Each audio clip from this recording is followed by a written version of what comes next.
Mais il y en a du savoir perdu, parce que je suis allé à Petra, en Jordanie. Ah, magnifique. C'est magnifique, mais c'est à peu près inexplicable lorsqu'on est là, puis qu'on voit qu'est-ce qu'ils ont fait. Ouais.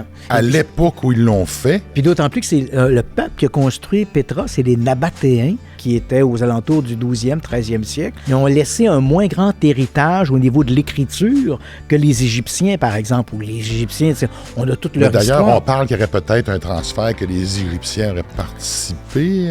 Ou à tout le moins que les Nabatéens auraient récupéré du savoir des anciens Égyptiens. Mais moi, ce qui m'avait frappé, parce qu'il y a un endroit où ils contrôlaient l'eau, Ouais. puis qu'il y avait une forme d'une genre de piscine, Ouais. mais à une époque où on n'a pas l'ingénierie qu'on a maintenant. Mais moi, encore une fois, c'est que je me rappelle cette fameuse gouttière qui a une inclinaison toujours à la bonne, au bon degré pour faire en sorte que l'eau s'écoule toujours et sur une distance qui est incroyablement longue. Oui, là où on a de la difficulté à rejoindre les peuples de l'Antiquité, c'est qu'ils connaissaient bien la nature. Hein. Ils étaient très en harmonie avec la nature. Ils connaissaient des principes, des vases communicants, tout ça. Ils savaient l'appliquer dans des constructions de manière à ce que ça devienne utile pour eux.